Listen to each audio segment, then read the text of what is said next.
بسم الله الرحمن الرحيم والصلاة والسلام على سيدنا محمد وعلى آله وصحبه أجمعين وبعد. In the name of Allah, the most gracious, the most merciful, we welcome you all to this discussion. We hope that it will be very interesting, and we hope to hear a lot of feedback and good questions from the audience as well. My name is Abdullah. I'm very lucky and blessed to be the current president of the Islamic Society at Loughborough University, and I am equally blessed to have been able to work in cooperation with a local organization here at Loughborough called Al-Hera, and we have organized this event in cooperation with them. And without further ado, I would like to present the Amir of Al-Hera, Chaudhry, and he will be the host and the chair of this event today. Thank you.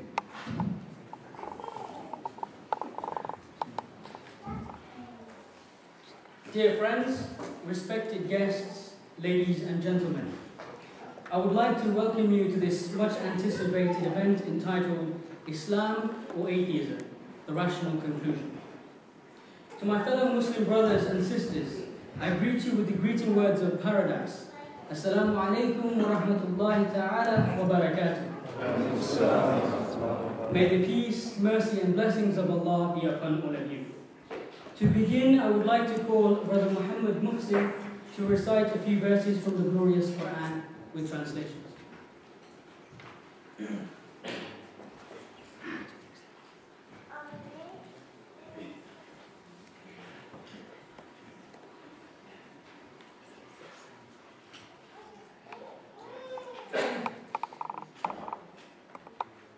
Assalamu alaikum wa rahmatullahi wa barakatuh.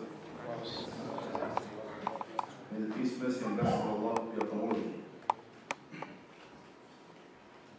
أعوذ بالله من الشيطان الرجيم. بسم الله الرحمن الرحيم. رب المشرقين ورب المغربين فبأي آلاء ربكما تكذبان مرج البحرين يلتقيان بينهما برزخ لا يبغيان فبأي آلاء ربكما تكذبان يخرج منهما اللؤلؤ والمرجان فبأي آلاء ربكما تكذبان وله الجوار المنشآت في البحر كالأعلام فبأي آلاء ربكما تكذبان صدق الله العظيم. The English translation of Surah Al-Rahman, which means the most gracious, chapter 55, verses 17 to 25. I seek refuge in Allah from the accursed Satan. In the name of Allah, the most gracious, the most merciful. He is the Lord of the two easts, places of sunrise during early summer and early winter, and the Lord of the two wests, places of sunset during early summer and early winter. Then which of the blessings of your Lord will you deny? He has let loose the two seas, the salt and fresh water meeting together. Between them is a barrier which none of them can transgress. Then which of the blessings of your Lord will you deny? Out of them both come out pearl and coral. Then which of the blessings of your Lord will you deny?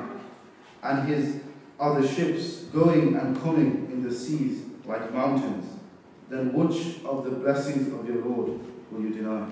Thank you for listening.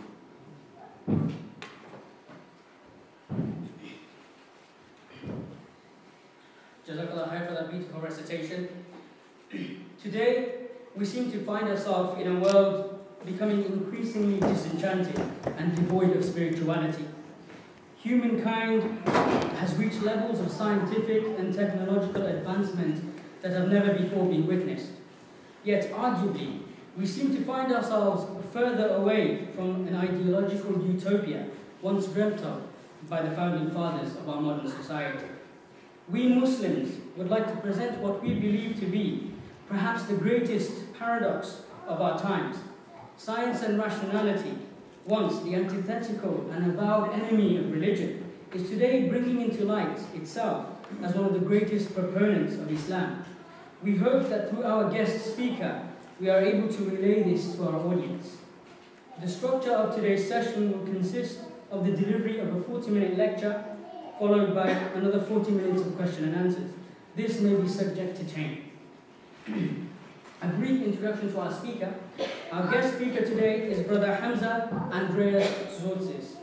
Brother Hamza is an international public speaker of Islam, a writer, lecturer, and an intellectual activist. He is particularly interested in Islam, politics, Western and Islamic philosophy. Brother Hamza has debated prominent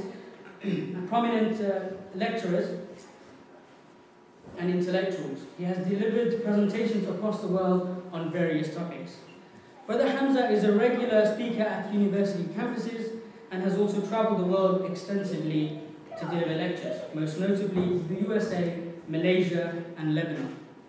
He has authored a number of Islamic publications, including the popular website www.theinimitablequran.com, as well as serializing a number of articles on his popular blog. He has also led a major piece of research in non-Muslim perception of Islam through Al-Hera. Brother Hamza is one of the main initiators of the contemporary emergence of Muslim public debaters and speakers using Western and Islamic philosophy to defend and explain Islam. Currently, he is a senior researcher and lecturer for Al-Hera, the Islamic Education and Research Academy. Brother Hamza was born in London on 21st September 1980. He is married with 2 children. His parents are Greek migrants who settled in the UK in the 1970s. He was brought up in the London borough of Hackney and attended school and college in the area. Brother Hamza went on to study psychology at the University of Westminster, and he is currently studying Western and Islamic philosophy. Before we begin, I would like to remind our audience to please ensure that mobile phones are either switched off or left on silent. Without any further ado, I would like to welcome our guest speaker to the podium, Brother Hamza. Okay, I'm going to start as Muslims do in the name of God. In alhamdulillah, wassalatu wassalamu ala rasulillah ma ba'd. Brothers, sisters, and friends, I greet you with the warmest Islamic greetings of peace. Assalamu alaikum wa rahmatullahi wa barakatuh. For those who do not know what that means, it means may the peace and blessings of God be upon you all. Brothers, sisters, and friends, today is a very important discussion. It is a paramount discussion. It's a discussion of paramount importance. Its significance is actually something that we take for granted, whichever side we belong on the ideological or philosophical spectrum. Whether we adopt an atheist worldview, whether we're agnostic, whether religious, whether we're Islamic, or whatever the case may be. It is a very important topic, because from ideas you get action. Because the ideas that we adopt and we internalize within each other, we actually manifest them, we bring them about into the real world. So for example, if someone's going to think of evil thoughts every day, some point in his life, he's going to have an evil action. This is the normal type of approach to Western psychological thinking. It's like the cognitive behavioral approach. You have crazy ideas, you're going to end up having crazy behaviors. Okay? So that explains us Muslims, right? I'm only kidding. Before I formally start into the presentation, I really want everyone to switch off their radio. I'm hearing lots of radios here. Can anyone hear the radios? Well, actually, it's your internal radio. because I want you guys to listen properly, which basically means listening with the intent to understand. Think about this. Listening with the intent to understand what I'm saying. Because usually when we speak with someone, when we have a dialogue, when we have a discussion, when we have a debate, we're not really listening. We have what I call the shotgun approach, which is, he's talking. I already have my answer, bam. That's the reality, and you can actually see it with people sometimes. The eyes are not looking at you, looking through you, and then thinking about their answer. We don't want this. I want us to connect with each other as human beings. That's very important. Let's connect as human beings, and one way of doing that is switching off that internal radio. What's that internal radio? It's basically thinking, you listen to what I'm saying, and then you're thinking, oh, he looks much slimmer on YouTube. Oh, I don't believe he's Greek, he looks Pakistani. Yeah, all these things. He thinks he sounds too clever. Yeah, he only went to Westminster University. Yeah, stuff like that. So we basically should stop superimposing our experience and judgments on other people. And in doing that, you will be able to connect with each other in a far amazing way. So let's switch off that radio. Okay, good. Now, the discussion is Islam or atheism, the rational conclusion. So I'm going to approach this in a rational way. But we first have to discuss, what do we mean by rational? Let me give you a crude example, and then let me give you a detailed example. To highlight what I mean by rational, I want you to imagine that you are in your living room and it's 12 o'clock midnight, okay? You're in your living room and it's 12 o'clock midnight. And then you hear knocking on the door. And you quickly run to the door, not expecting anybody. You look through your spyglass and you see a man in his red underpants. And then you're like, what do you want, mate? And he goes, hello, I'm from British Gas, I'm here to check your gas meter. How would you respond? Would you let him in? No, thank God. Okay, you wouldn't let him in. Why? Because using your previous experience, you know British Gas does not adopt that type of uniform policy.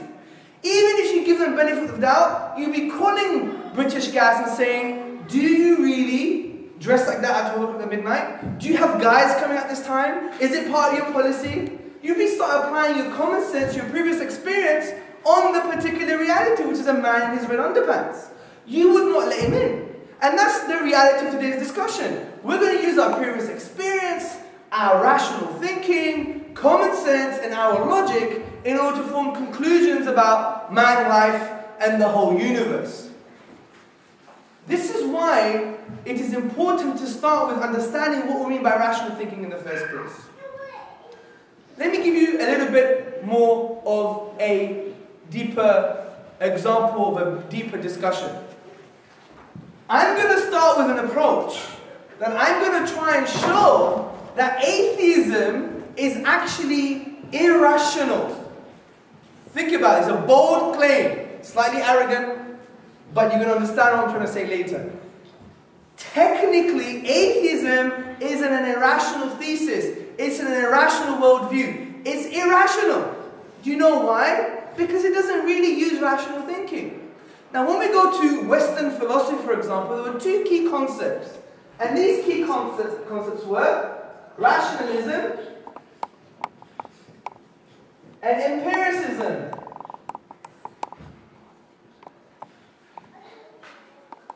There was a battleground with these two key ideas. Now, the rationalists, what they used to believe in a concept called a priori. You don't have to know this, but that basically means that we have knowledge independent of experience. We have ideas, we have concepts, we have knowledge that we don't need to use the real world to justify. For example, how do we know that number one is number one? That was the battleground between the rationalists and the empiricists. Because the rationalists believe that you could have knowledge independent of experience. Whereas the empiricists, they say no. All knowledge is dependent on experience. This is why they had the concept called a posteriori.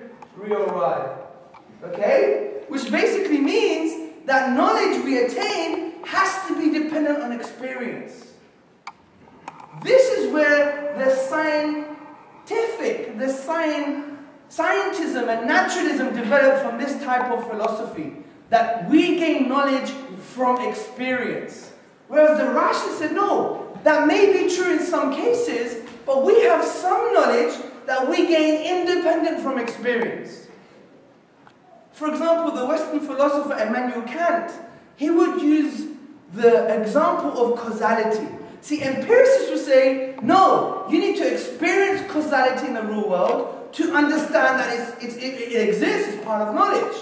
But what the rationalists said, no, you don't. And they gave an amazing example. And let me give it to you so you can understand. To prove causality is real, it exists, all you need to do is show the following example. And you don't have to use the real world to justify this. It's an internal thing. The a priori what I was talking about. Knowledge independent of experience. For example, I could look at the gentleman in the front row, then I go to look at the gentleman with the glasses in the middle row, then I could go all the way back and look at the wall. I'm ordering my perceptions.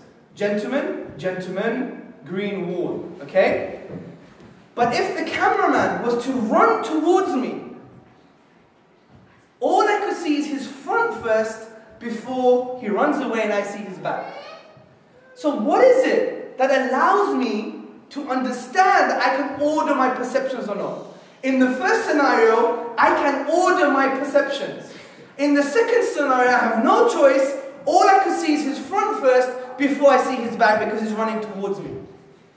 If we didn't have the internal, innate concept of causality, I will never be able to understand when and what perceptions I can order myself. If causality wasn't an internal idea, independent from experience, I could never know that I'm ordering my experiences. Experiences would just be an experience plus an experience plus an experience without any meaning. The reason I know that I can see his front first before I see his back, and the reason I know I can order my perceptions in the other scenario, is because of the internal concept of causality. So we can justify that everything you gain with regards to knowledge is not always dependent on experience. This is something that's very important to grasp, because it would make us understand the whole debate between atheism and the rationalist philosophers within a religious paradigm, within a religious tradition. So let's end with the philosophy because it's quite boring and it's philosophical mumbo jumbo. Okay? So let's talk about some real stuff. So using rationalism or rational thinking, which means including experience and some of the innate ideas that we hold as human beings, how can we justify that Islam is more of a rational conclusion? Well, I'm going to use three aspects, and these three things, I call them the intellectual pillars of the Islamic worldview. The first intellectual pillar, if you like, is God's existence, okay? God's existence. The second is revelation, okay? And the third is prophethood.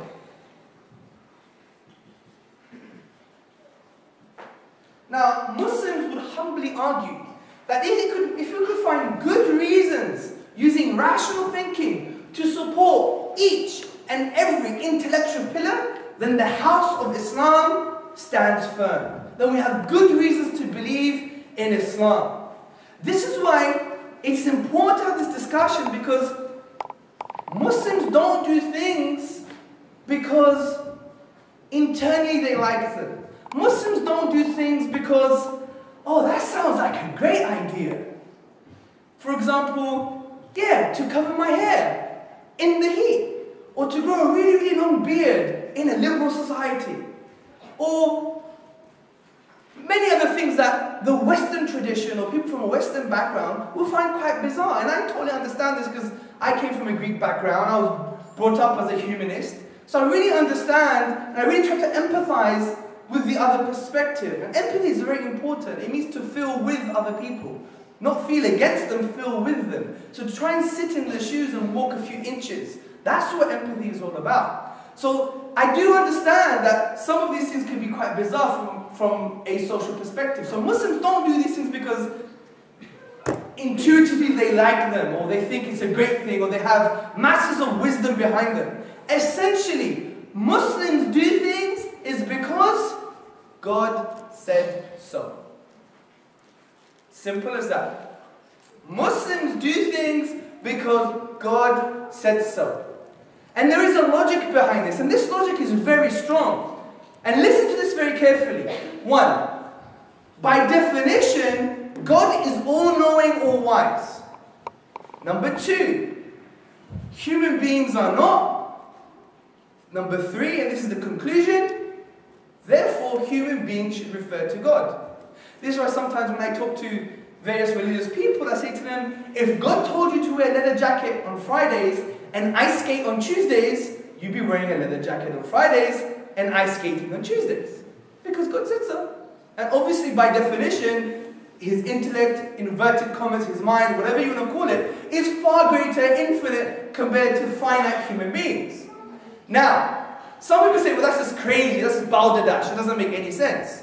What it does, if we could prove this, if we could prove a God does exist, and if we could prove that he has given us a revelation, and if we could show good reasons to believe that there was a prophet, then actually it justifies our logic that we do things because God said so. You just can't deny this. So this is why we talk about the intellectual pillars of Islam. So let's go straight to God's existence. Now, first and foremost, we all have asked the question, why are we here? What are we doing? We're this huge cosmos, this huge universe. We're a speck of sand, a speck of dust in this vast ocean of the universal desert, if you like. We're nothing. This is why, many astronauts who go up and see the Earth and they feel quite depressed thinking, we're insignificant. So what's this all about? Why is the universe the way that it is? And this question is very important, and the Quran, which is the book of the Muslims, actually poses such questions. For example, it says, do you think you were created out of nothing? Were you the creator? Did you create the heavens and the earth? It gives us a type of understanding that we should question man, life, and the universe. We should question the whole universe and its existence. Even in Western philosophy we have this. The famous German polymath, Leibniz, he said the first question that must be asked and answered is, why does something exist rather than nothing? In response to this, the atheist originally said, for example, Bertrand Russell on a radio program, he said the universe is just there. It's a brute fact. Get over it. That's it. We are just a miscarriage of nature. We're just here. No reason, no reality. It's a brute fact. No beginning, no end. But if we really think about this and use rational thinking, can the universe really have no beginning, no end? Can the universe have no beginning, no end? Can the universe be eternal? Of course it can't. Because that would mean, brothers and sisters, that the history of the universe is infinite. It would mean the history of the universe is forever. But can that really be the case? Can we have an infinite number of anything in the real world? Let me give you some examples so you understand this. Say we have an infinite number of potatoes in this room. An infinite number, a forever amount of potatoes in this room. If I take 5 potatoes away, how many potatoes do we have left? Who could answer this? Infinite. And I hear another gentleman say, infinite minus 5. So you have 2 options. It's still infinite, or it's infinite minus 5. Whatever the case may be, practically, there should be less than infinite. But when we start counting, there is no less than infinite, because we started from an infinity, we've taken away 5, and what does that really mean? It leads to absurdities. This is why the concept of the infinite in the real world only exists in mathematics. It doesn't exist in the real world. Let me give you another example. Say we had a 100 David Beckhams in this room. Yeah? We had 100 David Beckhams in this room, and at every possible moment, we add another David Beckham. To many people's delight, obviously, yeah? So we have David Beckham 101, David Beckham 102, David Beckham 1,000,001, David Beckham 2,000,001, and that goes on forever and ever and ever. Are we ever going to reach an amount of David Beckhams that we can say is an infinite amount of David Beckhams? Why?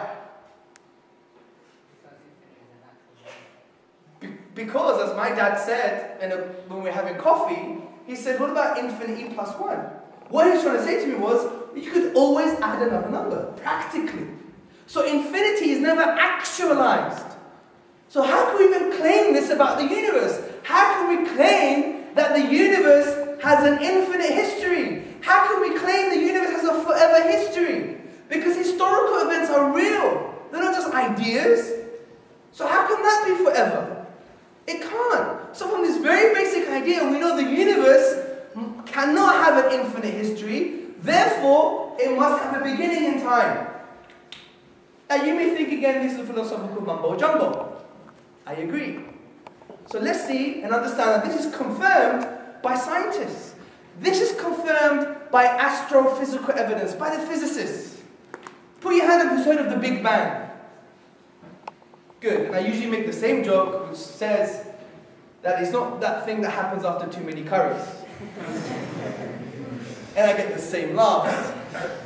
Good. Well, the Big Bang Theory, also known as the hot standard model, and there's variations of this model, but let's talk about the hot standard model.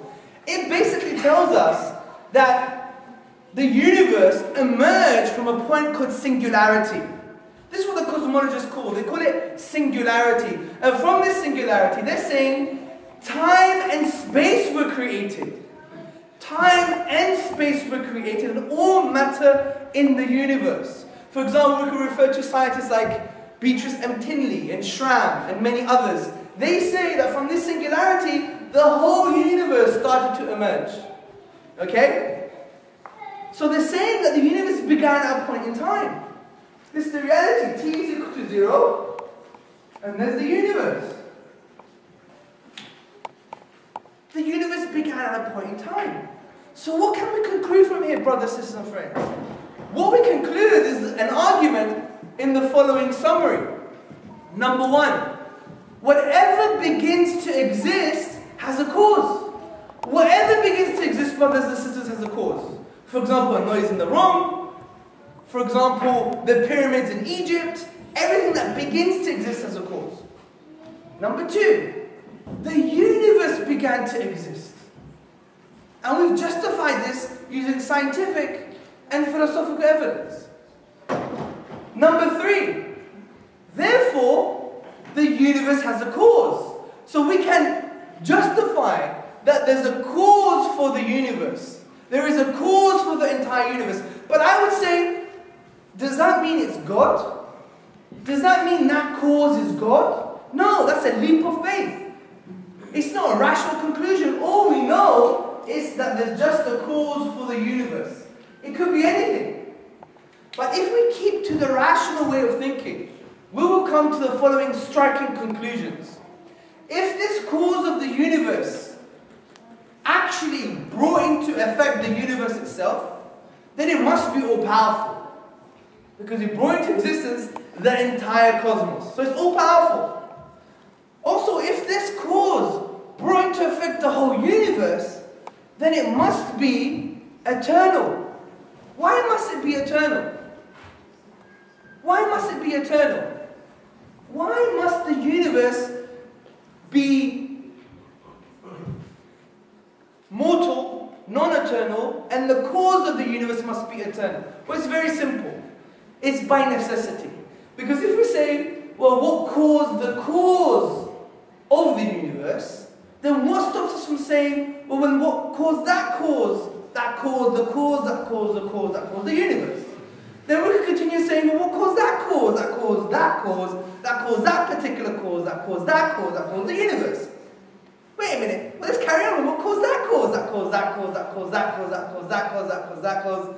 You know, it's starting to get to a beat now, we're rapping, yeah?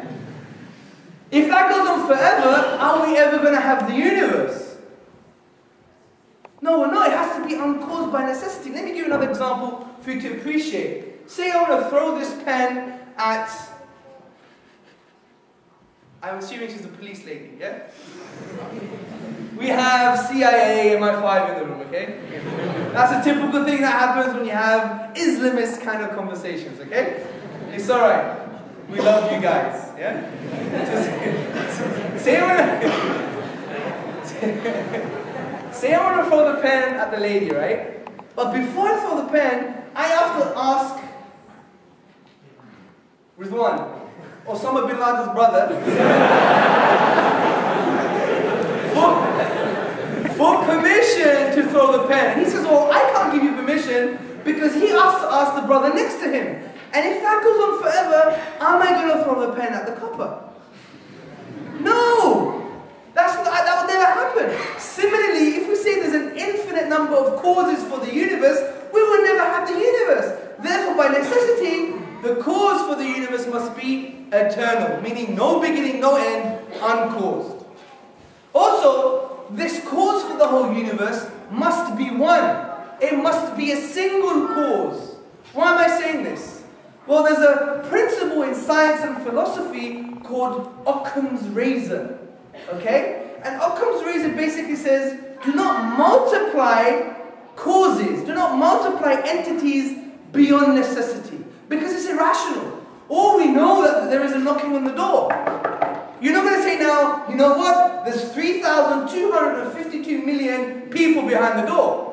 No, it's not in line with that principle. We have to shave away, razor off, shave away all unnecessary causes or unnecessary explanations. So the best explanation in this context is that this cause must be one. Because do we have any evidence that it's 2, or that it's 3, or that it's 4? We don't. So we go to the most simplest and rational explanation is that this cause is one. Also, this cause, brothers and sisters, must be immaterial because it brought into existence the sum of all material, which is the universe. And finally, this cause, brothers and sisters, must have a will, which means it can interact with personal agents like humans in the universe. Now, why must it have a will? Well, if it's eternal and it brought into existence a finite effect like the universe, what does it mean? It means it must have chosen the universe to come to existence. And choice indicates it has a will. And having a will means you can have a personal relationship with living beings in the universe. So what have we just done? We have just concluded rationally what the Quran, the book of the Muslims, concluded 1400 years ago. As the Quran says in a very eloquent way, in the 112th chapter, قُلْ هُوَ اللَّهُ أَحَدٌ اللَّهُ الصَّمَدُ لَمْ يَلِدْ وَلَمْ يُولَدْ وَلَمْ يَكُنْ لَهُ كُفُوًا أَحَدٌ. Say, He is God, the one, the unique, the eternal. He begets not, nor was He begotten. And there is nothing like unto Him. He is immaterial. So the Quran said this. He's God, He's one, He's immaterial, He's eternal. He has no beginning, no end. He didn't give birth to anything. Nothing gave birth to Him. And He's immaterial. So using our aql in Arabic, our intellect, we come to the conclusion what the Quran concluded 1400 years ago. You may not be satisfied. Let me give you another argument. This argument is called the design argument. Okay?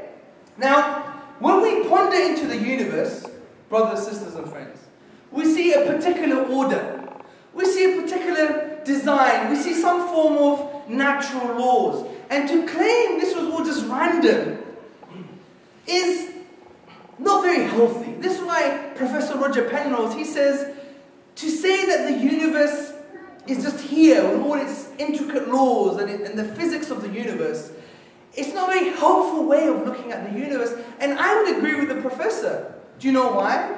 Because our very existence in the universe is on a knife edge. It is on a knife edge. Our very existence is based upon some fine-tuning, brothers and sisters.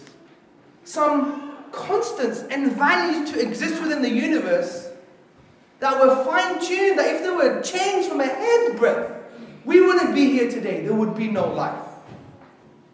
Let me give you an example for some of this fine-tuning. Let's take the expansion rate of the universe. Physicists claim that the universe, when it started from singularity, started to expand at a particular rate. And some of these physicists say that if the expansion rate of the universe differed by 10 to the power of 4 to the minus 18 seconds, something like that, we would not have the universe today. We would not have the universe today. Also, physicists claim that the very emergence of the universe is based upon a certain phase-space volume of possible universes. You don't have to know what this is, or what this even means. To be honest, I don't know what it means, okay? But let's ask the question, what is this volume? And this volume is 1 over 10 times 10 to the power of 123. Let your mind reel over that number for a bit. Now you may think, well, I don't know what that means. Do you know what it means? It's equivalent of me being a dartsman. I'm a dartsman, yeah? Without the big belly, okay? Well, bigger belly then. Yeah? I'm a dartsman, and I have to hit the center of a proton. Who knows what a proton is? For 100 points. What's a proton? It's one of these subatomic particles. It's a subatomic particle. I have to hit the center of a proton when the universe is my dartboard. Think about that. When the whole universe is my dartboard. So in reality, there's 3 possible explanations for this. Think about this. There's all this fine-tuning, and this fine-tuning doesn't just stop there. There's the gravitational constant, there's Planck's constant, there's all these values and constants in the universe that if they were changed by a hair's breadth, we wouldn't have the universe today. We wouldn't have a life-permitting universe today. Just imagine it in the following way. Say you have a big ruler from one end of the universe to another end of the universe, and you have a single point called the gravitational constant. Then you have another ruler from one end of the universe to another end of the universe, and there's a point here called another constant. And you have all these rulers at certain different points, and they're all interrelated together. And if you move them by a hair's breadth, we will not have a life-permitting universe today. So we need to question this. And there's 3 possible answers. The first one is just physical law. It's just there, it's just necessary. The second one is chance. And the third one is design. So there's 3. Physical law is just there, it's necessary. 2, it's just by chance. And 3, it must have been designed. There is a cosmic designer. Well, let's think about this. Let's take these into consideration. Number 1, can it just be there, just necessary? Of course it can't. Because if it was just necessary, we wouldn't be questioning it. We wouldn't be questioning the fact that why is it the way that it is? Also, if it was just necessary, it would mean that there could never be another universe. There could never be another universe that did not permit life. Or there could never be another universe that permitted life in the same way. It's just there. But we know from physicists that there could have been any number of universes with any number of physical constants and values that could have had a universe that didn't have existence, didn't have life itself. So we know it can't just be there. Well, let's take the second option, chance. Well, I would argue this is the atheist mantra.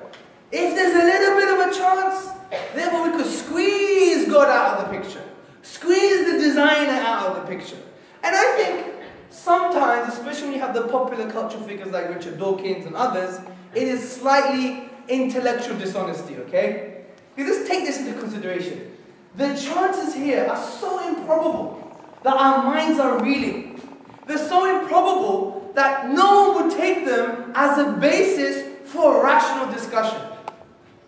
Well, then they claim it still could be chance. Well, if that's the case, do we act like this in our day-to-day lives? Imagine spending all your life's earnings on the most improbable stock and share scenario with regards to bonds. I'm not an economist, so I don't know what I'm talking about, but I think you're getting the gist here, yeah? Imagine the most improbable scenario, and you put all your life savings. Would you do such a thing? Of course you wouldn't do such a thing. Well, what if, for example, a 747 jet appeared on your driveway overnight? What would you say? It would just appear there by chance? What about a great elephant just sleeping in your back garden? Chance? Is that how we do things as human beings? Is that how we think? Is that rational thinking? No. Of course not. Well, they may claim it's still by chance. Okay, let's take that into consideration. It's still by chance. Well, there's a problem here. We can't have a conversation anymore. Because if you claim everything is by chance, and therefore you can't explain anything. Because I could say, for example, that my mum is not my mother anymore. I refuse that my mother is my mother. She's actually an alien that was born on Venus, and she flew here on a feather. And the atheist may say to me, well, you're crazy, Mr. Tzortzis. And then I would reply, but there's a chance. Or for instance, I could claim that some of my dandruff is as a result, not as a result of some kind of skin condition, but rather it's the result of a South African parrot that flew on a cloud and did a poo. And that cloud somehow travelled journeys of miles to Britain, in London, and I walk out the door in my home, and the cloud somehow flakes some of that poo on my shoulders. You're crazy, Mr. Hamza Tzortzis. I know, but there's a chance. Do you see the point here? It's counter discourse. We can't have a discussion anymore. There's no conversation. If we're always going to claim things, it's just by chance.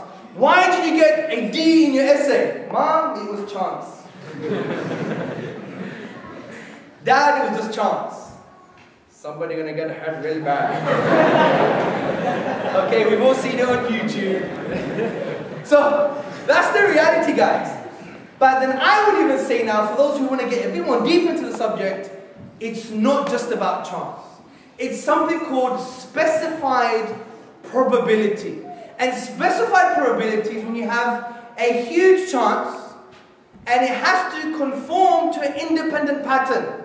For example, say we have a monkey on the typewriter. It's typing away continuously over 24 hours.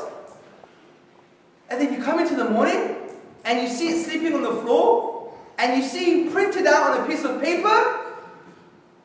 What do you see printed out?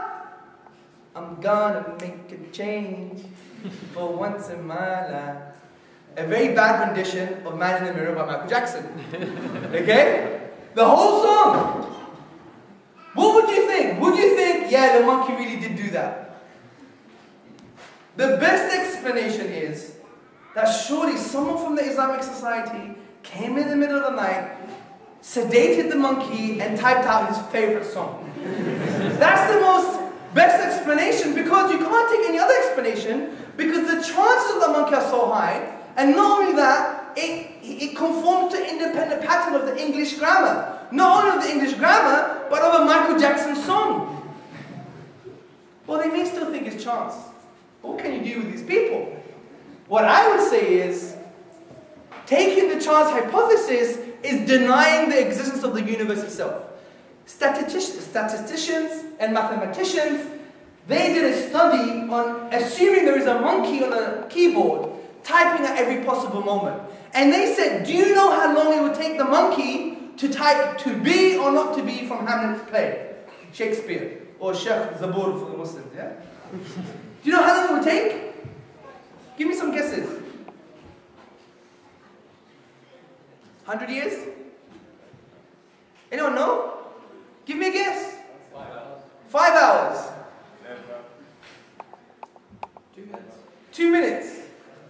But you know how long it would take? It would take, statistically, 28 billion years. How old is the universe? 14 billion years. Taking the chance hypothesis is equivalent of denying the very existence of the universe in the first place. So we know there are no good reasons to take the chance hypothesis. None at all. So what does that leave us? There's an inference to the best explanation. It can't be just there, physical law. It can't be chance. Therefore, it must be design. So we've got good reasons to believe in a creator, in a designer, using these two arguments, brothers and sisters and friends. I'm going to talk about the contentions, the responses from scientific, atheist, philosophical communities, and so we can have a more of a nuanced discussion, more of a detailed discussion. But let me go now to justify revelation. See, the unique thing about the Islamic tradition is that it doesn't say to you, believe because I said so. From that perspective. It doesn't say just believe. Just have faith. You know, I was talking to one of my Christian friends the other day, and he said the reason the Bible is a miracle, is from God, is because in Timothy it says the people who wrote this are inspired. And I said, well, how do you know? Because God said so. Well, how do you know God said so? Because Timothy said they're inspired. I said, well, how do you know they're inspired? Oh, because God said so. Well, how do you know? Because they're inspired. Well, it's like you're running in circles, right? It's a dizzy argument. It's a logical fallacy. It's a circular argument. I'm not saying all Christians hold this view, but some do. Now, the unique thing about the Islamic tradition, about the Quran itself, if anyone picks it up, they would conclude, even if they hate the book, is that it's very intrusive. It wants to intrude here. It wants to intrude in the intellect of man. It wants to intrude in his inner dimensions. It wants to positively engage with the human being. And how does it do this? It asks you questions. It asks you questions. أَيْنَ تَذْهَبُونَ? Where are you going? Where are you going, people? Running around, being slaves to the system, get married, have kids, then die, worms meat, worm buffet. Our ends up being worm buffet, right? Where are you guys going? What's the reality of your true existence? Also, the Quran says, do you not reflect within yourself? Do you not reflect within yourself? Who are you? You don't even know who you are. That's what the Quran is saying to us. Are you just a product of society? Are you a product of your parents? Are you a product of your DNA? Are you a product of Britain? Who are you? Who really are you? If you agree that you are a product of all these social biological processes, then you're a robot. Congratulations. Because someone types in the social biological code and you just act in accordance. But are we reading that? Surely we'll deny this and say there is a me. There is a voice within the many voices in my mind. And this is what the Quran actually says. It actually addresses society and says, are you just going to follow your forefathers? The people before you, the system, the reference point you have chosen, your DNA, the social processes, social pressure. Are you just going to follow these things, even if what they're based on is actually wrong? This is profound what the Quran does. It makes you think about your own self and about reality. As the Quran says, reflect on the universe. It uses the word يَتَفَكَّرُونَ, which means for those who reflect. And the root word of this word actually means not just to reflect like a desert romantic touching the sand and looking at the stars with a shisha pipe. Yeah? No, that's not the reality. It means the thing that you're reflecting upon, you must scratch the surface. What does it really mean? What is reality? What are the implications of the thing that I'm reflecting upon? This is what the Quran says. The Quran is indicating to us that we shouldn't just be, desert romantics. However, the Quran goes even much further than this. It challenges mankind with regards to its authorship. As the Quran says, وَإِن كُنْتُمْ فِي رَيْبٍ مِّمَّا نَزَلْنَا عَلَىٰ عَبْدِنَا فَأْتُوا بِسُورَةٍ مِّن مِثْلِهِ وَادْعُوا شُهَدَاءَكُم مِّن دُونِ اللَّهِ إِن كُنتُمْ صَادِقِينَ. And if you are in doubt, talking to everybody, the scientists, the humanists, the agnostics, the religious people, the Muslims, If you're in doubt about this book, which we have sent down to our servant, referring to the Prophet Muhammad sallallahu alaihi wasallam, then bring one chapter like it and call on your witnesses and supporters besides God, if you truthfully are the ones who believe that they're on the truth. It's a challenge here, a falsification test. What other religious book does this? And we can conclude that the Quran, when we really analyze it, has certain signs within it that indicate it's from the divine. Why? Because when we look at these signs, we can't find a naturalistic explanation. When we go to the nature of these particular signs, history, science, biology, sociology, we know at that time we're grasping at intellectual straws. We can't find a natural explanation. And in absence of a natural explanation, it indicates there's a supernatural explanation, especially if we've exhausted all natural explanations. Let me give you some examples for this. One of the examples I'm going to give you is a historical example. Now, the Quran mentions two different titles for the leader of the Egyptians.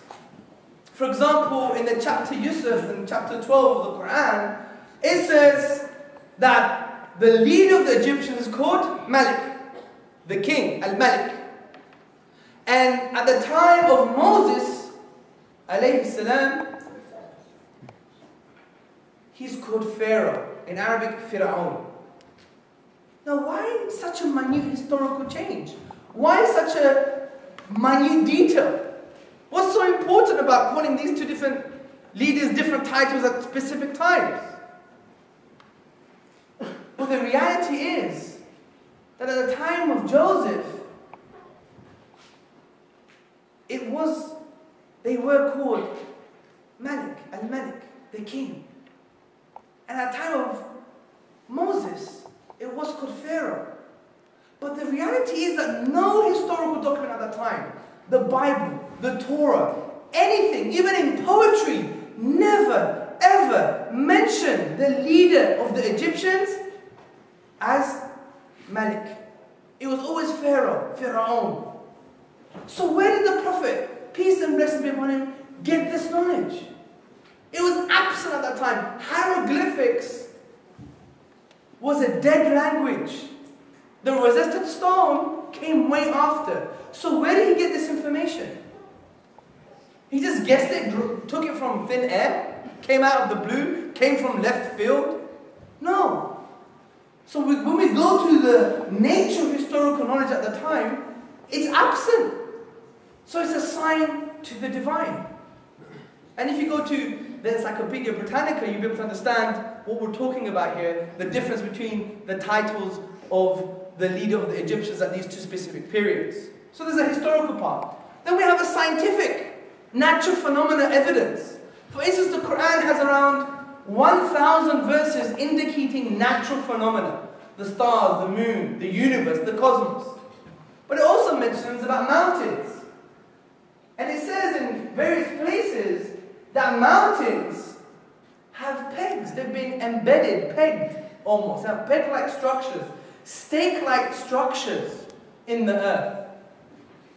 And this root, or this peg, if you like, is 5 to 15 times the original size of the mountain.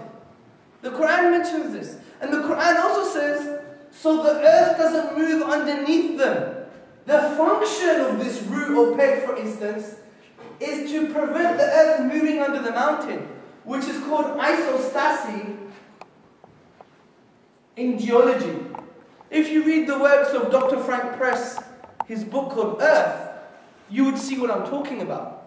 Now, how could the Quran even mention this? How could the Prophet mention this? It's an impossibility, because the nature of scientific knowledge at the time was so primitive, they believed that mountains were keeping the sky up. That was the reality of scientific knowledge at the time. Was this just a guess? Such a minute detail? Or how important is it to really know that mountains have pegs? Is it significant to the message of Islam? So it's such a minute detail. Amongst all these minute details, it indicates that the Quran must come from a supernatural source, because when we go to nature and we exhaust all naturalistic explanation, we don't have explanations anymore. I've got about 5 minutes left. Let's now talk about prophethood. Now, the Prophet Muhammad sallallahu alaihi wasallam, peace and blessings be upon him, he said, and he claimed that he was the final messenger. So, we need to apply some rational thinking and a rational approach to his claim. Well, he was either a liar, he was deluded, or he was speaking the truth. Liar, deluded, or speaking the truth. Well, let's see, just by using his life and the history of his life, could he be a liar? Well, let's think about this. The Prophet Muhammad sallallahu alaihi wasallam was boycotted from his favorite city. His wife passed away. His uncle passed away. He was stoned in a city just by calling people to the message of Tawheed. Tawheed in Arabic essentially means the oneness of God. Monotheism. That's all he was calling people to. Worship the one true God. That was it. Simple as that. And he was stoned.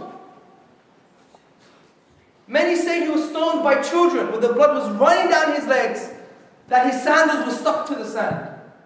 And he was so dedicated to his message that a Christian found him and gave him some water and grapes. And what did the Prophet do?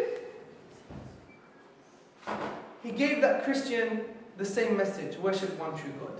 He didn't say, yes, make me feel better, I'm really tired, I've been stoned for hours maybe. He gave that message.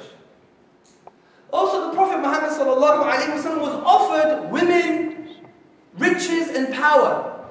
Many of the leaders at the time of the Quraysh, the Arab leadership, they would say, have power this year, give us power the next year, we alternate power. You want women? We give you women. You want money? We give you money. You want gold? We give you more gold. You want power? We give you power. He said, no. You just have to accept the message that there's one true God. That's the reality. But he sacrificed everything. He died with nothing. All for this message. Is this the psychological profile of a liar? Furthermore, in his battles when he was defending Islam and its people, and I believe it was in the Battle of Hunayn, he was on his own with thousands of soldiers. And what did he say? What did he say? He said, I am the messenger of God and I am not a liar. That's what he said. Is this a psychological profile of a liar? To sacrifice his life, to be so brave on the battlefield? Well, he can't be. See, to claim he's a liar, the equivalent to claim that your mother is not your mother. That's the reality, people. From this perspective. So what do we say? Maybe he was deluded. Maybe he was crazy. But we know he couldn't have been crazy because his teachings have lasted 14 centuries. Take his teachings of economics, for example. The economic theory of Islam is a stable economic theory. The president of Ireland, when they were suffering this huge problem with regards to their finances, the credit crunch, the financial destruction, what did he say? He said, if we had the Islamic economic model, we would never have this problem. Because Islam is based on a stable economy. It's not based on speculation.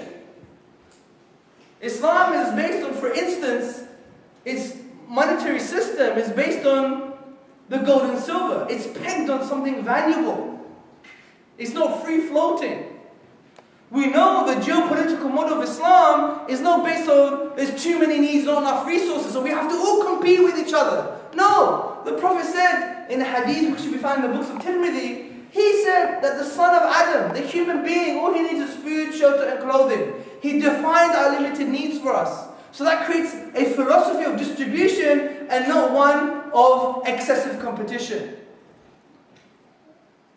And we go on and on in the Q&A session about the teachings of the Prophet Muhammad sallallahu alaihi wasallam. But just using this as an example, this is the product of a deluded man. So he can't be a liar, he can't be deluded. Then he must be speaking the truth. So what we've done here, we've given good reasons to believe in the Islamic worldview because we've given good reasons for the intellectual pillars of Islam, which is the existence of God, revelation, and the truthfulness of the Prophet's claim to prophethood. Now, you may think this is very abstract, very rational. How does it make sense to me? Well, it makes sense to you because as human beings, brothers, sisters, and friends, we all have questions. We all want questions that to be answered. For instance, we did a survey, and the conclusion, this was done for non-Muslims, or non-Muslim survey, and British non-Muslim society said that the most important questions to them were the following. What meaning do I have in life? Can I be the best person I can be? And do I know who I am? These were profound existential questions. And it's so true. If you follow the atheist paradigm, atheist thinking, then we're slightly in trouble. Just from a who am I perspective. Because in an atheist worldview, there is no ultimate value. There's value, because we give things value, but there's no underlying value to things. Because our ends are the same. What difference does it make if I lived as an angel and you all lived as devils? Does it make any difference? Really? If our ends are going to be worm buffet, if we're going to be worms meat, then it makes no difference, brothers and sisters and friends. Because there's no ultimate accountability. And therefore there's no ultimate value. What difference does it make if you're a politician working really hard for world peace? Or if you were the scientist trying to find the cure to cancer? You're going to die anyway. This is why many Christians in the torture camps of communist Russia, many of the Russian guards, they would say, we're all going to be worm buffet. We're just a rearrangement of molecules. We're going to be dust. We're getting away with this. Ha ha ha. That's the reality. So there's no ultimate value. What about ultimate purpose? There's actually no purpose for this. Bertrand Russell said, we are a cosmic orphan. Actually, he said, we're a miscarriage of nature. Others said, we're a cosmic orphan. Because we're the only being that says, why am I here? And there's no answer. We're a cosmic orphan, people. We've just been thrown into existence. And according to the atheist worldview, there's no purpose. But they would say, some atheist thinkers would say, well, from no purpose, you create purpose for yourself. But if you really think about this, that means, let's pretend to have purpose. That's what it really means. To give your own self an underlying purpose is saying, let's be delusional and pretend to have purpose. Think about this. What about morality? What about things being really good and really bad? Are they really objective? Is killing a 3-year-old an objectively, morally evil thing to do? What's the point of being a policeman? If we're going to uphold the law when law doesn't really mean anything, really. It's all subjective. In absence of God, that's the reality. Because there's no foundation for morality if you don't have God in the picture. There's no foundation because God is the only conceptual anchor that transcends human subjectivity. Now the atheists may say, well, there's evolution and social pressure. Well, let's take those into consideration. What does evolution say? Evolution says that we're just a byproduct of a lengthy biological process. Our morals have evolved like our unwanted hair and our teeth. Morality doesn't have any true deeper meaning. This is why a professor who was an atheist, Michael Rules, he says when you think love thy neighbor as thyself, you're thinking you're referring above and beyond yourself, but it has no true meaning. It's just a product of an evolutionary process. And if evolutionary processes are changing, therefore morals will change too. Well, let's take social pressure as an example. We come together as fellow human beings to understand what good is. Well, that's a very dangerous concept. Because that has justified killing 6 million Jews. It's justified 6 million Jews because there was a human consensus at the time in 1940s Germany that it was okay to annihilate these Jews. There was an evolutionary scientist from the London School of Economics today. Who read the paper today? Read it. He wrote a scientific paper arguing why black women are uglier than any other race. Yeah, that's the reality, people. And he justified Muslim genocide based on his studies, or he's an evolutionary psychologist. If that becomes social pressure, and we base our morals on social pressure, then we will consider black women as inferior, and we will think that it's okay to kill Muslims. If we follow social pressure, if that turned into social pressure. Where's the reference point? This is why the foundation for marriage, for it to be objective, if you believe good to be really good and evil to be really evil, you need God in the picture. If you don't, just like what one of the Russian thinkers, Dostoevsky, he said, if you don't have God, then you can do anything. Because one, your moral values don't mean nothing, because they're not dependent on a transcendent source that transcends human subjectivity, and also, you don't have a moral giver, a duty giver, someone to give you morals and duties that transcends humans. So it actually makes sense very real in our lives, this whole concept of Islam or atheism, or even from this perspective, religion or atheism. I know there's many, many questions, and I want to address all the questions as much as we can. We have plenty of time, we have at least 45 minutes, so I'll end by saying that anything that I've said that's offensive or wrong has come from my ego. Anything that I've said that's good, we believe in Islam, has come from God, because God uses us as tools to manifest His mercy, His guidance and His love. Subhanakallahumma wa bihamdika, ashhadu an la ilaha illa anta wa astaghfiruka wa atubu ilayk. Let the questions begin.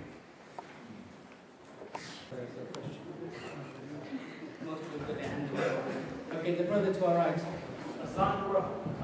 Mashallah, the presentation was very good, and we could grasp some bits and bobs from it.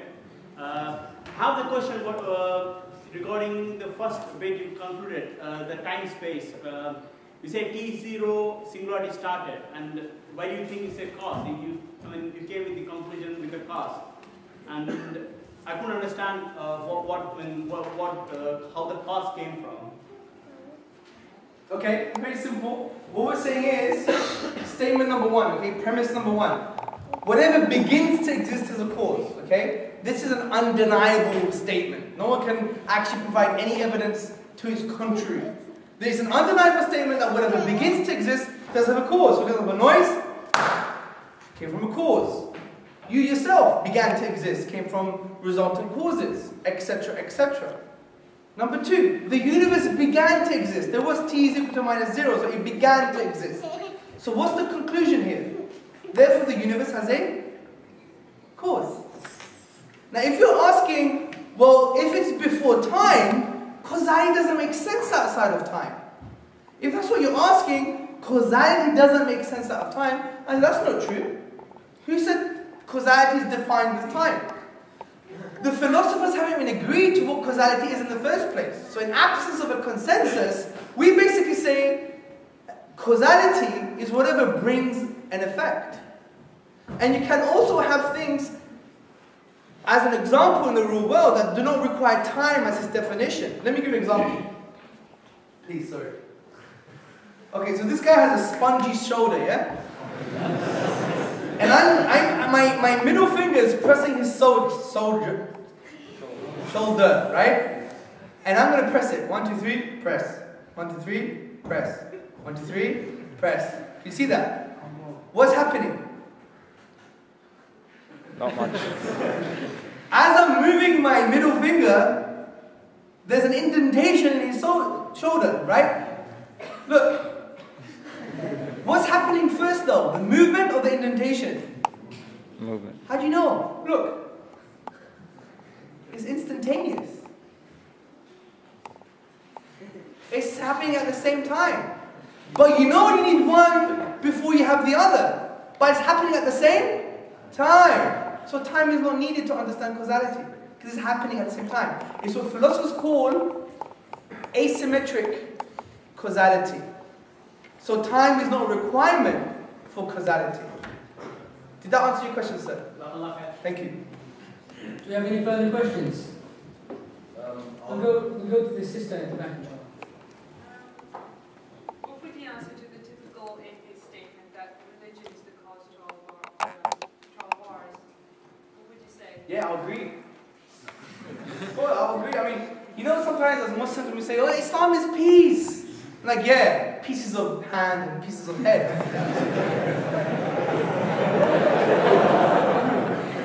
It's alright. It's alright. But we have to obey the law. No, I'm only kidding. See, what we have to understand is Islam, I can't speak for other religions.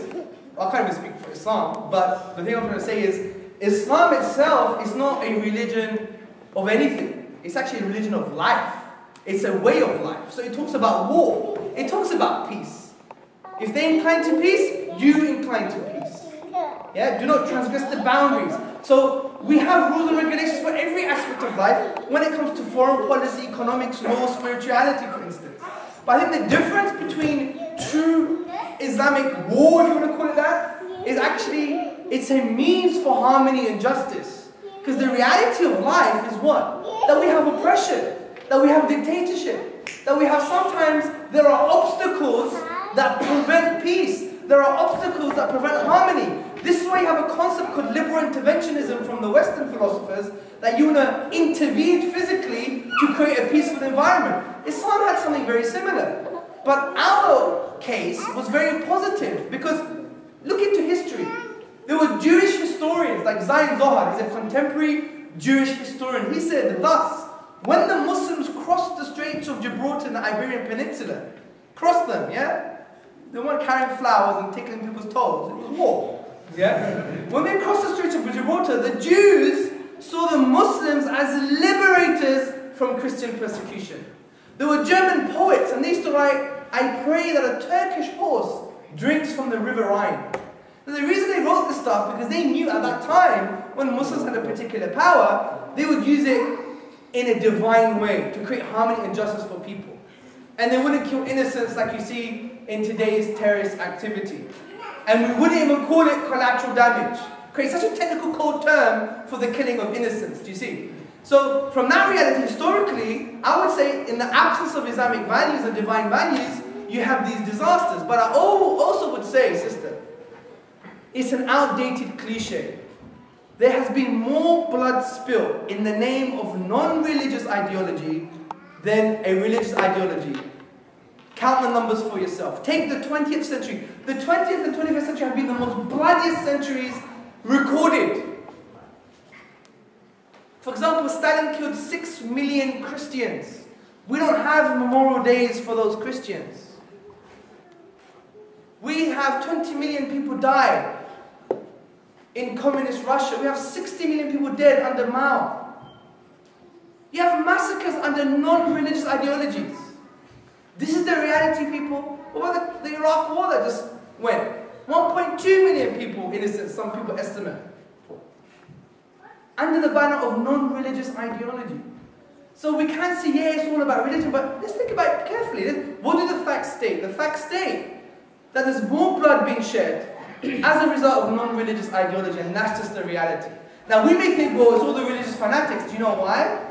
Because that's the reality of the media. They propagate this in a very secular kind of way to show that it's religious crazy guys with the secular normal people. And that's the unfortunate social norm that has occurred in our society. It's just really unfortunate. But that's how I would answer that question. Is that satisfactory?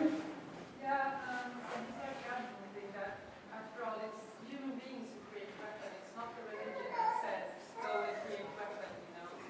That's true, but don't forget people are driven by ideas. And you could have a sword, right, and you could cut a watermelon for everyone who's thirsty in the desert, or you could start chopping heads.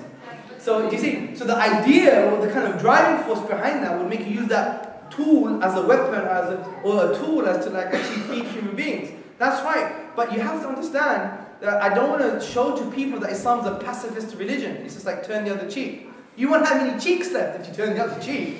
Yeah. So the reality is that Islam sees human beings as human beings, and fighting is a human phenomenon. What Islam tells us, don't do it to oppress people. You do it to defend yourself. And it's even Article 51 of the UN Charter, it says every individual and collective has a right to defend themselves. So we have this concept. And also we have the concept of intervention. And that's a very theological concept. It doesn't exist today because we don't have a true Islamic state living today. If we did, there would be a concept of actually, maybe after diplomacy fails, solving the problem of some nations, if the power was there. And this is why the Quran says, what is the matter with you that you do not fight for those who are oppressed in the town? And the calling is saying, relieve us from this oppression.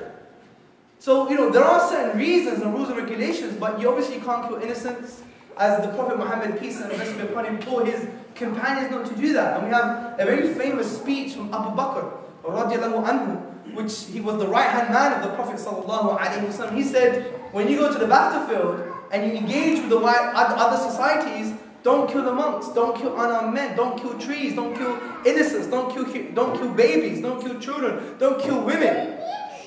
And all these type of things, do you see?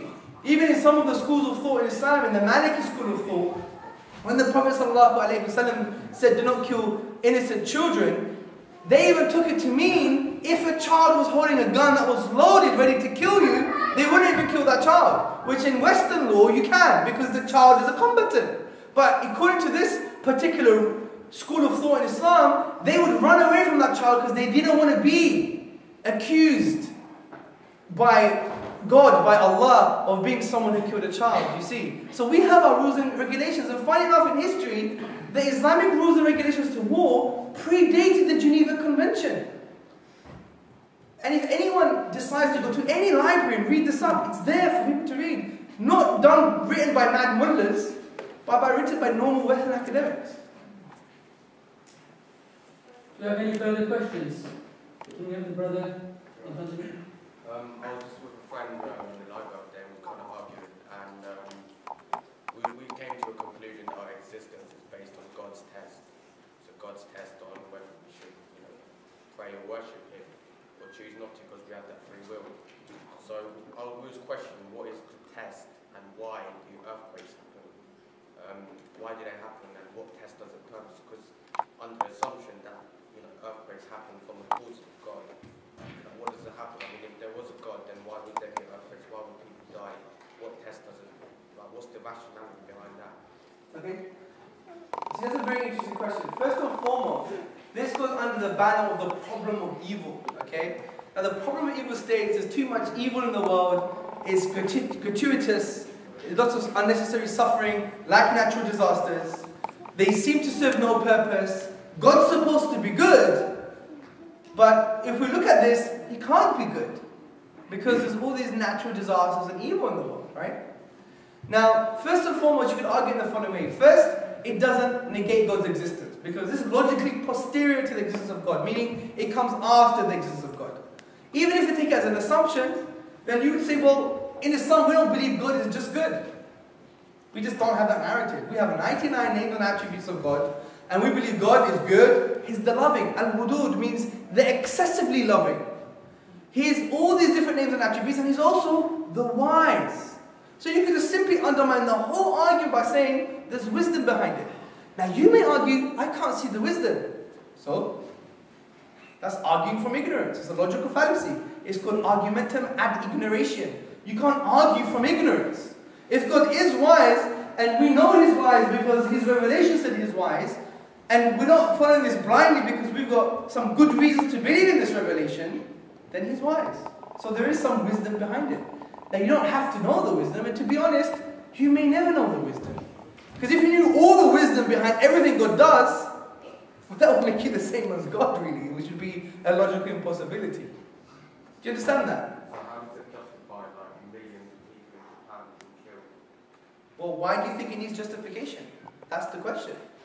Because I thought that the test for humanity is based on good and evil. So by imposing an earthquake, that's defeating the test of their work. No, not really. Not really. I think, see, you describe tests as a very primitive way theologically, if you want to put it that way. Yeah? Tests in Islam is not based on good and evil and choice. It's actually to do with calamity and fitna. That's why many of the ulama, many of the scholars in the past said, from looking at our tradition, the Quran and the prophetic teachings, that having patience, and when God says, Inna Allah ma'as-sabirin, God is with the patient, it means you're patient at the time when calamity strikes, earthquake. Are you patient? When the guy slaps you in the face because you're giving dawah, you're propagating Islam in Loughborough Square town or something, yeah? Do you fight back? Or do you hold the patience for the sake of God, not for the sake of your ego? Do you see? When your fellow human being swears at you, do you punch him in the face? Do you say, what's the matter with you, fool? Or do you say, no, I'm going to calm down because I know he's a human being and he might have a bad life and a bad day. I want to empathize with this human being. And do you just hold that down for the sake of God or for the sake of your ego? When you see the calamity strike in Japan, for example, what do? Start questioning God? or do you actually use the God-given things to go and help those people? That's the reality. And what we have to understand is, brothers and sisters and friends, that we believe God is the most wise and all loving, and He's the most compassionate, all loving. These people, regardless of what you think is happening to them, we know that mercy and justice will manifest itself. There will be no injustice happening to a human being in the big movie screen on the Day of Judgment. Yeah? When your whole life is a movie and showing in front of you what you did, yeah? There will be no injustice, not an atom's weight of injustice happening to anyone. So with regards to the test, every person's lifespan was sufficient for them to pass the test of life or not. But the question really is, أَيْنَ تَذْهَبُونَ? Where are you going? Does it really matter what happened to these people? We believe God is the most just and is the most loving. That's going to manifest itself on the Day of Judgment. Whatever happens to them. But what do you do? So the Quran is very existential that way. Very, what are you going to do about the situation kind of thing, right? So we do see these things as tests. We think often people are done, everything is done by God, good and perceived evil. And all of these things are done by tests. So God tests us for who's the best in good deeds. Everything has a wisdom behind it. God is the most just, most loving, and those things will manifest themselves on the Day of Judgment. So from these concepts, it really deals with the idea of someone thinking this is unnecessary. Do you see? Because you think about it this way. Having the emotional subconscious reaction that is unnecessary may be a test for you. Do you see? Is that satisfactory? Do you have any further questions? The brother in front of you, please. I saw you last week.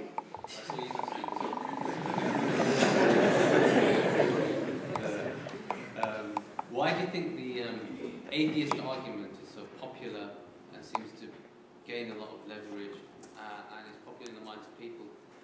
You know, that's a very complex question, because first and foremost, and this is an unfortunate reality of us living in Britain, us Brits, we don't read much. The popular man, if you go to the Office of National Statistics, we read specific on like academic subjects less than 3 minutes a day. And that's like, you know, for some readers, it's like the introduction, or the preface, or the title even, yeah?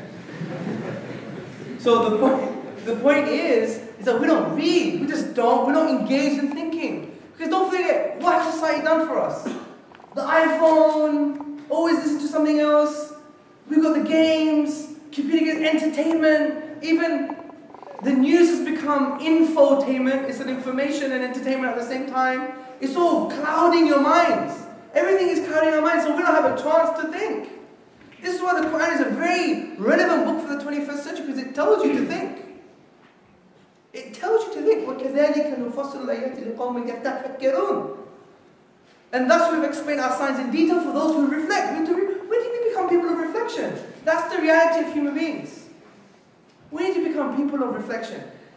And that's one of the main things, because people who claim to be academics and very clever get away with murder. Like Richard Dawkins, for God's sake. Like he would go on Channel 4 and bully 12-year-old girls. Why don't you believe in evolution? Believe in me. Yeah? That's the reality, people. And he gets away with it on Channel 4. Why? Why isn't there someone articulate there, having a discussion with him, representing another worldview? Why every time on the big questions, for example, you may have Richard Dawkins, and frankly, someone who's a very sincere Muslim, but his English is very bad, you know, and he can't say much. Why is that constructed that way? We need to facilitate fair dialogue. In Loughborough University, around the corner here, we had a debate, and Richard Dawkins was invited. He refused. Why? Why are these things happening? We need to have a frank discussion.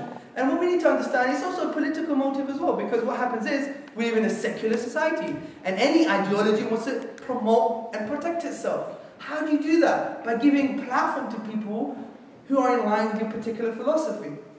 But I think we need to change society together as human beings, and universities where it starts, we could have these discussions and these debates and dialogues. It's okay for me to disagree with you. Doesn't mean I hate you.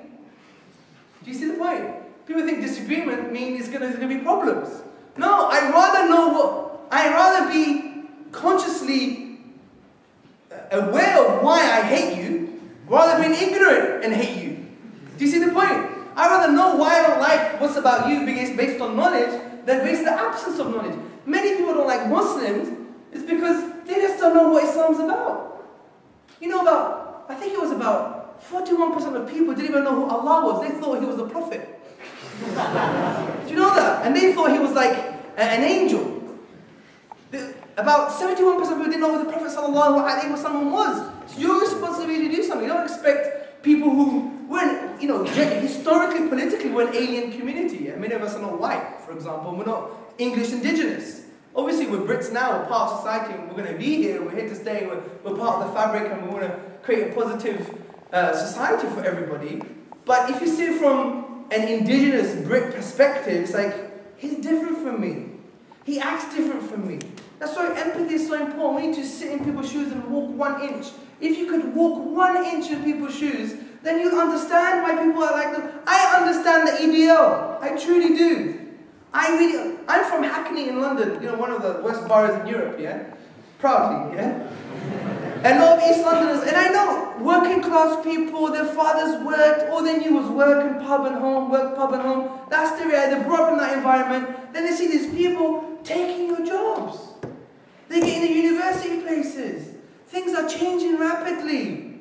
And these people may have a bad kind of upbringing anyway, you know, maybe, you know, from a working class perspective, they have a good positive engagement with their parents, there's some kind of psychodynamic issues there, and they want to express it in society and blame the alien, blame the colored guys, the Muslims, or whatever. It happens in society. And you know why that happens? Is because both communities are not talking to each other in a frank way. Because we always say we have this really liberal, stupid view. Talk about your commonalities. We're human beings, we're always going to join together on common things. But what about the things that make us different? Why aren't we talking about these things? Why aren't we talking about these things? Because these things are the very things that create our fear and anxiety and all the problems. If you now make it human and relevant, then you can engage with the wider society. I think that's the question to do. What should we do in this situation? Inform, educate, have a discussion. Stop being apologetic all the time. No, we don't really believe in this. We don't believe in the harsh punishments in Islam. Oh yeah, we do.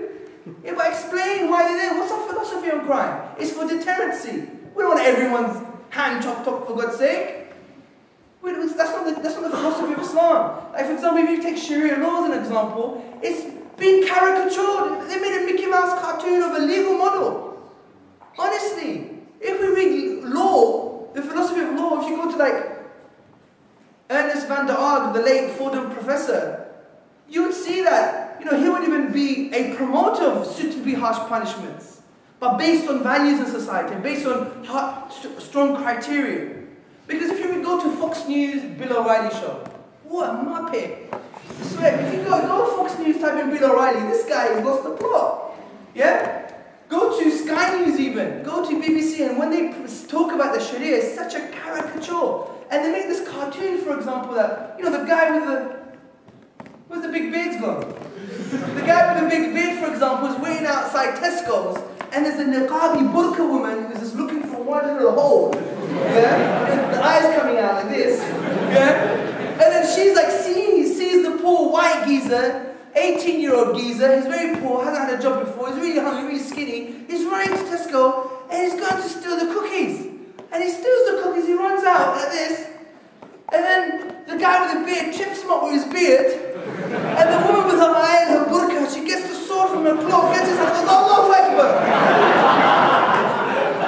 That's the picture that's been portrayed of a legal model. That's the picture that's been portrayed of a detailed divine model that we believe is divine. We don't want people's hands cut off like that. We're not like that. Muslims are people of rahmah. Ibn Qayyim, the famous scholar, said, where you see mercy, you should see Islam. But what we're saying is, we want a society that has cohesive values. We want a society that prevents crime in the first place. Did we prevent the crime of the guy stealing the cookies? No, we didn't. First and foremost, he will never be punished in Islam because he's hungry. If you're hungry, you're never punished. Even the greedy guys. We facilitate greed in this society. Not just long ago, we had advertisements that had subliminal advertising to make people want to buy. Professor Koran from the University of Maryland says that greed is an essential feature of our economic system. The consumer bails out our society with regards to this financial crisis. We have to be greedy to have an economic, productive capitalist model. That's just the reality, people. And we facilitate greed, so we're going to facilitate this type of crimes. If you're going to feed people that what defines you is bling bling and blah blah, then that's why you want to go and buy it. You want to get the next trainer. That's when you get guys in the ghetto. They have amazing trainers. They're from the ghetto. Come on, guys. Do you see the point? And in Islam, we want to prevent those things and create mechanisms to prevent the agitation, the over-agitation of these instincts. This is why Professor Clive Hollin, he's a criminologist, he says, we always talk about the result of something. What about the underlying cause? What about the underlying cause? Why do 6-year-olds now, 6-year-old girls, are very conscious of the way they look? Who heard about the 8-year-old Botox story? That might be true, that might not be true. But if it's true, that's just crazy. We value women so much in society that we allow them to manipulate their lips. That's just wrong. That's just so wrong. And by the way, it happens to everybody. We all have this in our hearts, by the way. It's not just, oh, it's the other community thing. Muslims, it's human. Human beings have this thing, yeah? How many mirrors do we have in the house? You probably got a mirror in your bag. Yeah? I'm not saying it's good to look nice and pretty and look good, but if it's over excessive, then it's a problem. It's taking society down to another dimension. So the point I'm trying to say is, the Islamic legal framework is quite nuanced. It talks about values, it talks about the conditions for crime. Do you know there are about 19 conditions for the punishment of theft? 19! It's almost impossible to get caught. What about the adulterer? You know what I hear? You guys stone women to death. Yeah? You guys stone each other. I mean, how many Muslims do you see with a spliff? Didn't get the joke? Stone each other.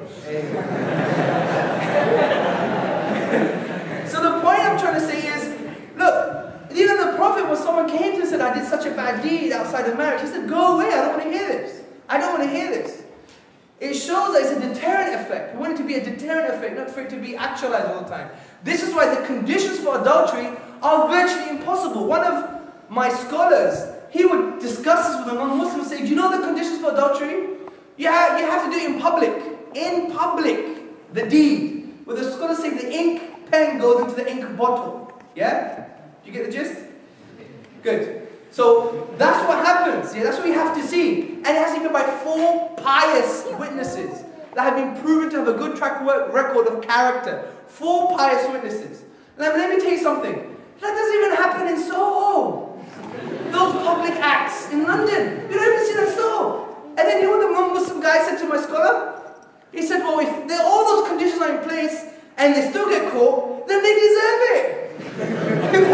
that's the reality, people. So this is the thing we need to understand. And this is not just a modernist view of crime and punishment in Islam. This was from 1400 years ago. Our medieval scholars were talking about this. Even Ibn Taymiyyah, one of the most aggressive scholars that some people claim he's aggressive, he would even say, if you did such an act, then don't talk about it. Don't talk about it. Ask for forgiveness, God will forgive you, move on with your life. It's only when it's a public manifestation, when you have 4 pious witnesses. Even if they were to see that in their own home, an adulterous act in someone's home, there's no punishment. Do you know why? Because it's forbidden in Islam to look into someone's house. Spying and invading privacy is totally forbidden. Where some scholars say, do you have a right to poke someone's eye out if they checked your email? Who's read someone else's email over the shoulder in the computer?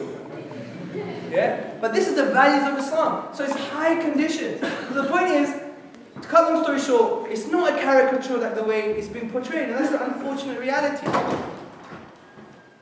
Yeah, that's it. That guy's been holding up for a long time. Okay.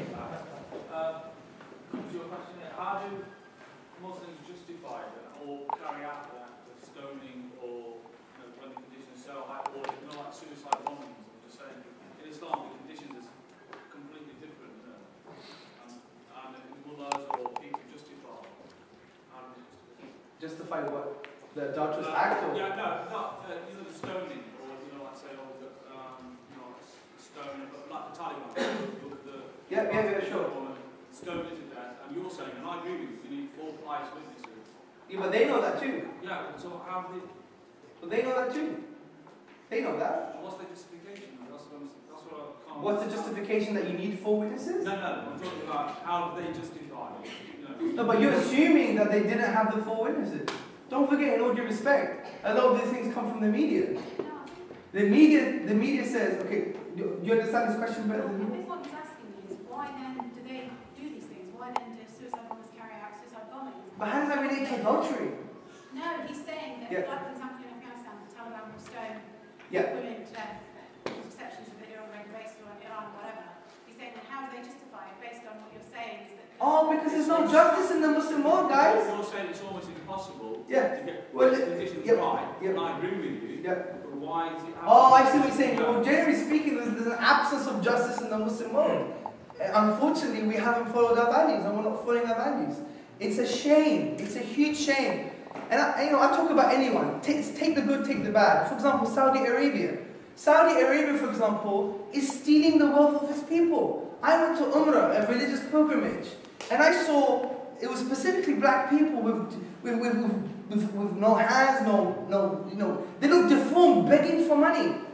Where is their money? The Prophet told us, sallallahu alaihi wasallam, and whatever the Prophet says, it's wahi, it's revelation for us. He said that people are partners in 3 things: water, pastures, and fire, the natural resources.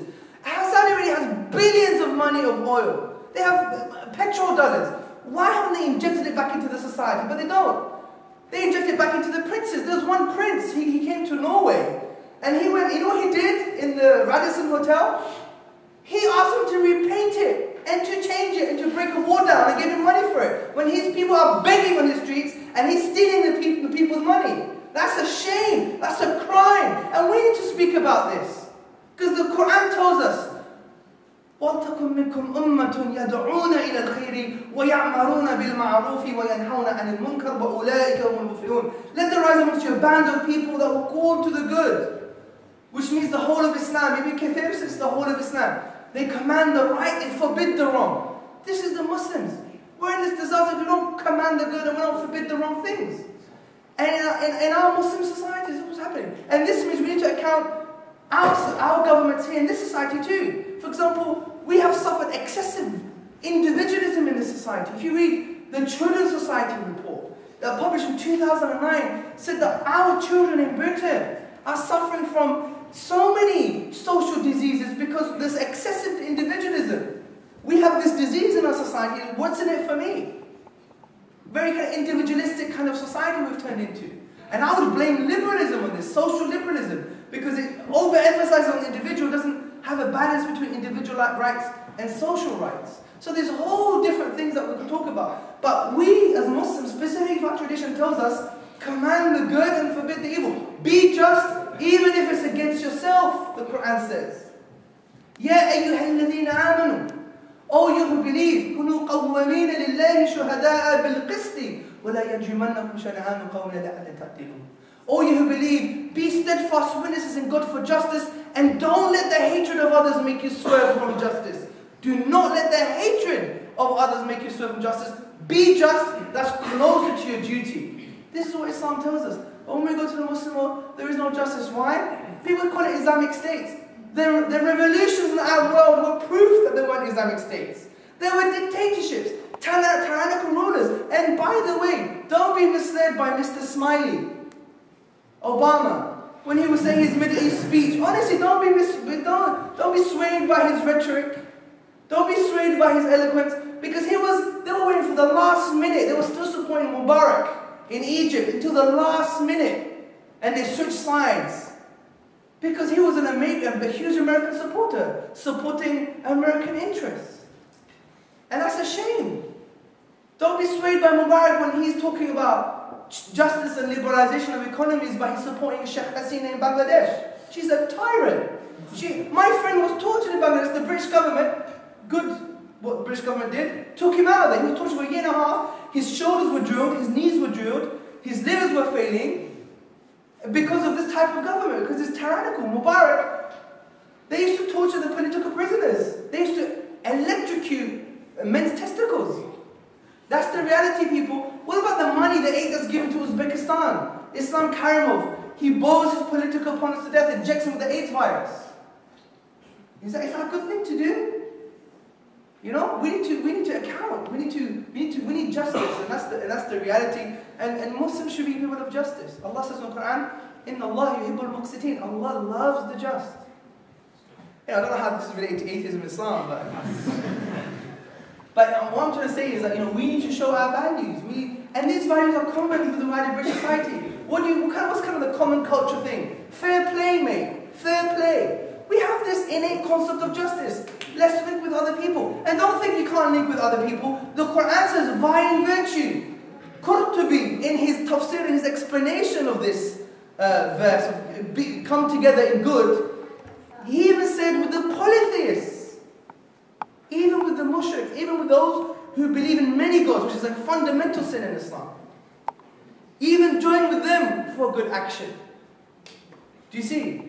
So we need to wake up and be people of change. Because God says, Inna Allah la yughayyiru. Indeed, God does not change the state of a people unless they change what's within themselves. That's the reality. And we need to, be positive beacons to the wider society too.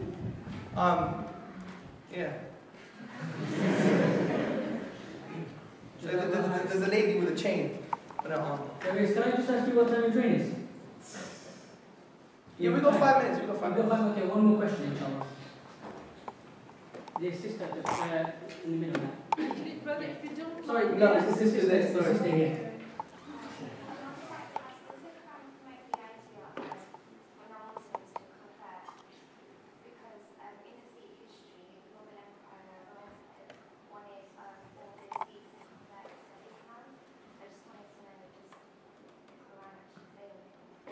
Yeah, the Quran does says that everyone should follow Islam. I mean, every religion does that.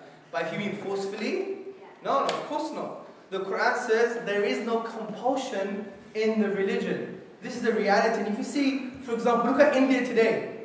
India was governed by Muslims for a huge period of time. You still have temples, you still have the Hindus. They weren't forced to convert to their religion. You have Coptic Christians in North Africa, in Egypt. This is testimony to show that Muslims never forced anyone to follow the religion. And if any Muslim does force someone, the announcement of that they're Muslim is invalid anyway. The scholars won't even consider them a Muslim if you're forced to become a Muslim. So the Quran clearly says in the 2nd chapter, there is no compulsion in religion. There is no compulsion in religion. It's a clear-cut statement. Now, sometimes if you see historical problems, then those are historical problems based on the weaknesses of human nature. But generally, you cannot force anyone to adopt a certain position. The only force that you have is an intellectual force in the Quran. It wants to discuss and intrude with your mind. It wants to show to you there are good reasons to believe in this particular book. Just read the book for yourself. I'm surprised I don't even have this book here.